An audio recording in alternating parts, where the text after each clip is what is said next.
ओम नमः शिवाय। मेरे शिव चैनल पर आप सबका स्वागत है। सबसे पहले तो आप सभी शिव भक्तों के चरणों में मेरा प्रणाम। बात करते हैं अनार के बारे में। अनार का क्या महत्व है और शिव पूजा में अनार का क्या स्थान है। देखिए, अनार का जो वृक्ष होता है वो अपने आप में बहुत ज्यादा इंपॉर्टेंट वृक्ष होता है, क्योंकि इसका आप ऑलमोस्ट हर एक ग्रंथ में आप अनार का जिक्र, अनार का वर्णन आप प्राप्त करते हैं। चाहे वो किसी के साथ तुलना की गई हो, किसी की उपमा दी गई हो, या किसी का एग्जाम्पल दिया गया हो, या फिर आप आयुर्वेद में देख लीजिए कितने ही प्रकार के प्रयोग अनार से संबंधित बताए जाते हैं जो स्वास्थ्य से संबंधित होते हैं। वहीं तंत्र जो शास्त्र के ग्रंथ हैं उनमें भी अनार के अनेक प्रयोग देखने को हमें मिलते हैं। बहुत सारे यंत्रों का निर्माण अनार के द्वारा ही होता है। अब बात करते हैं अनार का शिव पूजन में क्या स्थान है। फूल से लेकर के फल तक की हम बात करेंगे। देखिए, जो अनार के पुष्प होते हैं क्या वो शिवलिंग पर अर्पित होते हैं या नहीं होते हैं। जब ये चीज आप किसी शिव भक्त को अनार का फूल लगा हुआ दिखा और उसके मन में आया कि मैं ये पुष्प भगवान पर अर्पित करूं, वहीं उसने अगर गूगल कर लिया, गूगल में जाकर के ऐसा लिख दिया कि क्या हम अनार के फूल शिवलिंग पर अर्पित कर सकते हैं, तो सीधी जानकारी तो आएगी नहीं। अनाप शनाप चीजें हमें रिजल्ट में प्राप्त होती है कि भूल कर भी ना कर ये गलती पता नहीं क्या क्या लोग डालते हैं। ऐसे कुछ रिजल्ट आपको देखने को मिलेंगे। लेकिन क्या एक शिव भक्त अनार का पुष्प शिवलिंग पर अर्पित कर सकता है? बिल्कुल कर सकता है, और इसका प्रमाण है अरुणाचल सहस्त्रनामावली। जब आप उठाते हैं तो भगवान का एक नाम आता है, दाड़िमी कुसुम प्रियाय नमः, अर्थात दाड़ी में मतलब अनार, कुसुम अर्थात पुष्प या फूल, और प्रियाय नमः जिन्हें वो प्रिय है, यानी अनार के पुष्प जिन्हें प्रिय हैं, ऐसे परमेश्वर अरुणाचल भगवान शिव। तो सीधा सीधा अब कुछ बोलने का बाकी रहा नहीं है, तो आप शिवलिंग पर अनार के पुष्प अर्पित कर सकते हैं।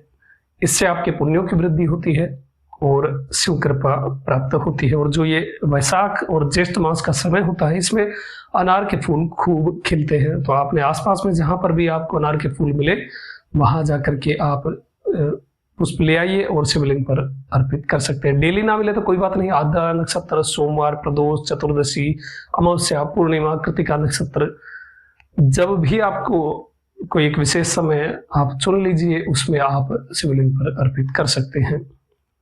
अब बात करते हैं अनार की कली के बारे में, यानी अनारकली के बारे में। वो वाली अनारकली नहीं, ये वाली अनारकली। ये जो अर्ध विकसित भाग होता है, यानी ये पुष्प ही है ऑलमोस्ट, तो इसे भी आप लिंगम पर अर्पित कर सकते हैं, पत्तियों के समेत भी कर सकते हैं, और इससे आप भगवान का अच्छा सा श्रृंगार भी कर सकते हैं। श्रृंगार का क्या महत्व है? एक शिव भक्त के लिए शिवलिंग का श्रृंगार करना एक ड्रीम के जैसे होता है, एक पैशन होता है, और इसकी जो महत्ता है वो बहुत ज्यादा है। इसके बारे में पहले भी मैंने एक वीडियो बनाया था चैनल पर, शिवलिंग का श्रृंगार करने से क्या फल प्राप्त होता है। तो आप अनार के पुष्पों से भी शिवलिंग का श्रृंगार कर सकते हैं। अनार की कली भी, अनारकली अर्पित आप शिवलिंग पर कर सकते हैं। अब बात करते हैं अनार के फल के बारे में। जो अनार का फल होता है उसके बारे में भी अरुणाचल सहस्त्रनामावली में भगवान का एक नाम आया है, दाड़िमी फल आराधनाय नमः, अर्थात जो अनार के फल को अपने दांतों से पीस करके खाते हैं वो प्रिय भगवान अरुणाचल। तो आप लिंगम पर एनर्जी बहुत लगती है, ऐसे वीडियो बनाने में हालत खराब हो जाती है। पूरा दिन बोल लो चाहे, उतनी एनर्जी वेस्ट नहीं होती है। लेकिन जब भी वीडियो बनाने बैठता हूँ किसी की मशीनें चलने लग जाती है। अब ये गिलहरी परेशान कर रही थी, ऐसा लगता है कि ये जानकारियां दे करके मैं पूरी दुनिया से पंगा मोल लेता हूँ। तो आप अनार का फल भी लिंगम पर अर्पित कर सकते हैं।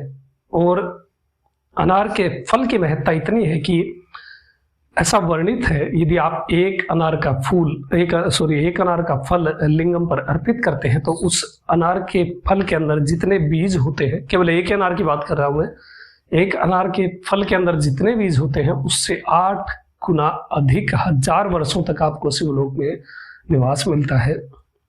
अब इसके बहुत सारे तरीके हैं आप जो कर सकते हैं। या तो आप अपने हाथ से ही अनार के जो बीज होते हैं उनको रदन कर लीजिए, दाढ़ी में फल रदनाय नमः, तो आप उसे यानी पीस करके उसका रस निकाल करके, अनार का रस अपने हाथ से घर में ही निकाल लीजिए और फिर आप उसे लिंगम पर अभिषेक कर सकते हैं। इसका अपने आप में बहुत महत्व है।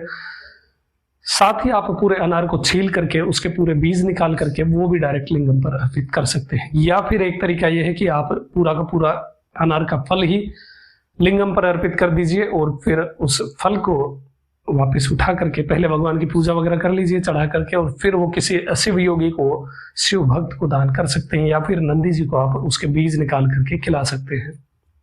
इससे आपको अल्टीमेट शिव कृपा प्राप्त होने वाली है। अनार का जो फूल होता है, मान लीजिए किसी के, इसके बहुत सारे आयुर्वेद के नुस्खे, बहुत सारी चीजें हैं जो आयुर्वेद में अनार के फूल और फल और इसकी जड़ वगैरह प्रयोग में लाई जाती हैं। तो यदि किसी के मुख में अगर छाले हो रखे हैं जो बहुत परेशान करते हो, तो अनार का जो फूल है उसे आप मुख में लीजिए, उसे हल्का हल्का चबाइए और उसका रस जो है वो चूसते हुए उस रस को थूक दीजिए। इससे आपके छालों में आपको बहुत आराम मिलेगा। अनार की जो कलम बनाई जाती है उससे भी बहुत सारे शुभ नक्षत्रों में बहुत सारे यंत्रों का निर्माण किया जाता है। भोजपत्र के ऊपर चंदन की स्याही लेकर के और अनार की कलम लेकर के किसी शुभ नक्षत्र में बहुत सारे यंत्रों का निर्माण किया जाता है। ऐसा तंत्र शास्त्रों में बहुत सारी चीज वर्णित है। समय आने पर मैं आपको यंत्रों के बारे में भी बताऊंगा और यंत्रों का निर्माण किस प्रकार से किया जाता है, यंत्रों की पूजा किस प्रकार की जाती है और अधिक से अधिक लाभ आप यंत्रों के द्वारा कैसे उठा सकते हैं।